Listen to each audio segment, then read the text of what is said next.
Hi friends, welcome back to my channel.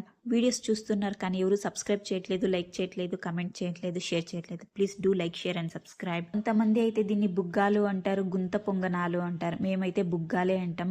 దీన్ని ఈజీగా ఎలా చేసుకోవాలని చూద్దాము. మామూలుగా అయితే ఇడ్లీ బ్యాటర్ తోని దోశ, బుగ్గాలు అంతా వేసుకుంటారు. కానీ బుగ్గాలకి అలా వేసుకోకుండా బుగ్గాకి సపరేట్ గా రైస్ సోక్ చేసి చేసుకుంటే చాలా బాగా వస్తుంది. బుగ్గాలకి ఎలా రైస్ సోక్ చేయాలని చూద్దాము. ఇక్కడ ఒక గ్లాస్ రేషన్ బియ్యం తీసుకుంటున్నాను, అలాగే ఒక గ్లాస్ ఇడ్లీ రైస్ తీసుకుంటున్నాను. రైస్ వేసుకోవాలి అనేది ఏమి లేదు, రేషన్ బియ్యం ఉంటే కూడా చాలు, లేకుంటే నార్మల్ రైస్ కూడా తీసుకోవచ్చు. నేను 2 గ్లాస్ రైస్ కి ఒక పీడిక మాత్రమే మినపప్పు తీసుకుంటున్నాను, అలాగే కొంచెం పెసరబ్యాళ్ళు తీసుకుంటున్నాను. ఎలాంటే సమ్మర్ కదా, కూల్ గా ఉంటుందని పెసరబ్యాళ్ళు తీసుకుంటున్నాను. పెసరబ్యాళ్ళు మీకు ఆప్షన్ కావాలంటే తీసుకోవచ్చు, లేదంటే వద్దు. 10 o'clock సోక్ చేసి పెట్టాను. ఈవినింగ్ 5 or 6 o'clock కి గ్రైండ్ చేసేస్తాను. చేసిన తర్వాత ఫ్రిడ్జ్ లో ఏం పెట్టకూడదు, బయటే ఉంచితే చాలు.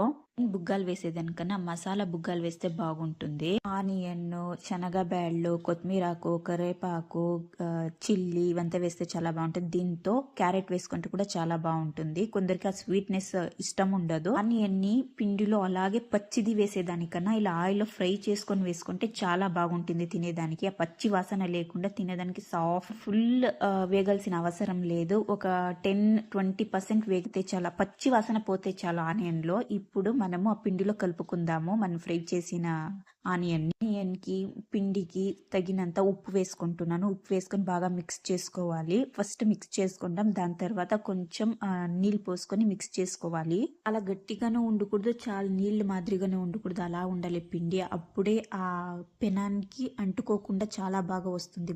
పెనం పెట్టుకున్నాను, పెనం హీట్ అయిందా లేదా అని చెక్ చేసుకుంటున్నాను. చెక్ చేసిన తర్వాత ఆయిల్ వేసుకోవాలి. దీనికి ఎక్కువ ఆయిల్ పడుతుంది. ఆయిల్ వేసుకున్న తర్వాత ఒక పొటాటో తీసుకుని బాగా రుద్దుతున్నాను. ఆ ప్యాన్ లో వేసిన తర్వాత నేను ఒక పొటాటో తీసుకుని కట్ చేసుకుని దాన్ని రుద్దుతున్నాను. ఎందుకంటే ఆ పిండి వేసిన తర్వాత అంటుకోకుండా ఉంటుంది ఇలా రుద్దితే, దానికని ఆనియన్ లో కూడా రుద్దుకోవచ్చు. అన్నిటికీ పిండి పోసుకున్న తర్వాత ఇప్పుడు కొంచెం కొంచెం ఆయిల్ వేసుకుందాము. ఆయిల్ వేసుకున్న తర్వాత ఒక 2 minutes గ్యాస్ వచ్చి హై ఫ్లేమ్ లో పెట్టుకోవాలి. దాని తర్వాత సిమ్ లో పెట్టుకోవాలి. ఫ్లేమ్ లోనే వేగనివ్వకూడదు, ఎందుకంటే అలా వేగనిస్తే మాడిపోతుంది. కొంచెంసేపు హై ఫ్లేమ్ లో పెట్టుకొని దాని తర్వాత సిమ్ లో పెట్టుకొని వేగనివ్వాలి. నేను స్పూన్ లో తిప్పుతూ ఉంటే అలాగే స్పూన్ తోనే వచ్చేస్తుంది, అంటుకోలేదు, అలా ఉంటుంది. ఆ పొటాటోతో రుద్దితే కొంచెం ఆయిల్ ఎక్కువ వేస్తే సైడ్ ఆ బుగ్గాన్ని తిప్పుకొని బాగా వేగనివ్వాలి. అప్పుడు క్రిస్పీగా బ్రౌన్ కలర్ గా బాగా వస్తుంది, తినడానికి క్రిస్పీగా ఉంటుంది.